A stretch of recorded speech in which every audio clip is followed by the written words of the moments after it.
What if there was an actual blueprint for making a real, lasting impact in the world? Well, today we're going to dive into an ancient text that claims to have one. And it's this surprisingly logical, step-by-step path for achieving a pretty profound and effective goal. So let's just start with the big question, right? What is the fastest, most effective way to actually make a difference? I'm not talking about just feeling like you're doing good, but to literally be a powerful force for good. This text we're looking at, it claims to have the answer. And trust me, it might not be what you think. Everything, and I mean everything, kicks off right here. It starts with a single powerful intention. Before you do anything, before you start any practice, there has to be a vow, a really deep, unwavering commitment that basically sets the GPS for the entire journey. And that vow has a name, Bodhisattva.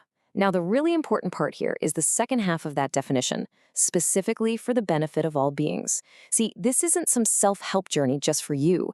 The entire point is outward-facing. It's a promise to become your absolute best self so that you can be of maximum service to everyone else.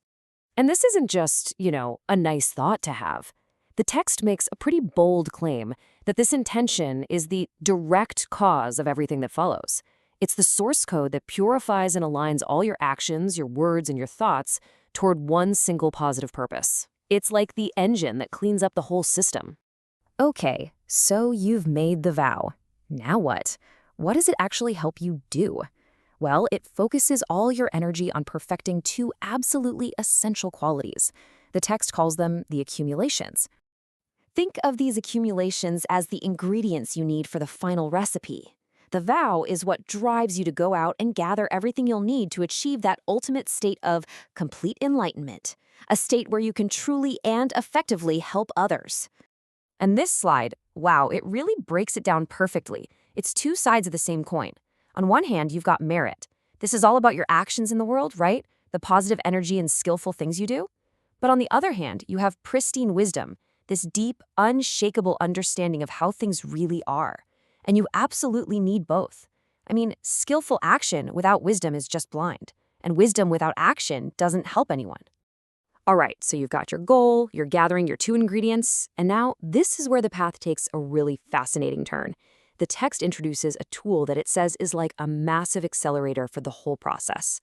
Now, hold on, we're not talking about fortune-telling or crystal balls here. In this context, clairvoyance is more like a skill, a kind of super sharpened perception. It's the ability to see situations with total clarity, to really get what people actually need, and to know the most effective way to help them. I just love this metaphor. It's so perfect. Trying to help people without this kind of deep perception, it's like a bird trying to fly without flight feathers. You can flap your arms all you want, you're just not going to get off the ground. It's saying that good intentions are great, but they're not enough. You need the ability to see what to do. And the difference this makes? It's just staggering. I mean, look at this. The text claims that the positive impact you can have in a single day with this skill is greater than what you could achieve in 100 lifetimes without it. That is an absolutely incredible claim about efficiency. It's a total game changer. Okay, so if this skill is so crucial, so powerful, how in the world do you get it? Well, the text lays out a very clear, very practical path.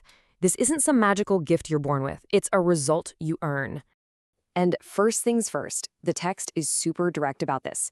There are no shortcuts, no hacks. This ability is the result of dedicated, consistent effort. You gotta put in the work. But effort alone isn't enough, right? You can work really, really hard digging a hole in the wrong spot and get nowhere. The effort has to be focused. It has to be skillful. So the real question is, where exactly do you point all that energy? And the answer is Shamatha. This is the practice of developing a mind that is just totally calm, stable, and laser-focused. It's like training a puppy. You're training your attention so it doesn't get yanked around by every little distraction, but instead can just rest single-pointedly on whatever you choose. And the text is completely unequivocal on this point. It's not a suggestion, it's a rule. No shamatha, no clairvoyance, period. It's the non-negotiable prerequisite because that kind of heightened perception can only arise from a mind that's calm enough to actually see clearly. So we're getting down to the absolute bedrock of this whole thing. We've seen that this super perception depends on a calm mind, but what does a calm mind depend on? Let's look at the ultimate foundation of the entire practice. That foundation is called samadhi. This is that state of perfect, deep concentration. It's really the ultimate goal of the whole shamatha practice. It's the peak state where the mind is completely unified and absorbed. But here comes the warning, and it's a big one. The text basically says you could sit down and try with every ounce of your being for thousands of years and still get absolutely nowhere. Just pure effort, even a mind-boggling amount of it, isn't the whole story. And that failure happens if the basic foundational conditions, the requisites, aren't in place first. It's like trying to build a skyscraper on quicksand. It just won't work. The text suggests you need things like an ethical lifestyle and a supportive environment. Without that foundation, even the hardest work is going to fail. So let's put it all together. Here it is, the whole blueprint, laid out from the ground up. You start by establishing the right conditions. Then, on that solid foundation, you apply effort to get a calm mind. From that calm mind, this heightened perception naturally arises. With that perception, you can efficiently perfect your actions and your wisdom.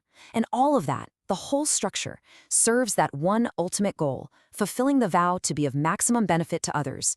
See how each step just logically builds on the last? It's brilliant. So this ancient text gives us this incredible framework for effective action, all built on a solid foundation. And it really makes you wonder, doesn't it? In our own lives, when we're trying to achieve something important, what's that fundamental support system we might be overlooking? What's the first essential requisite we need to get in place before all our hard work can truly start to pay off?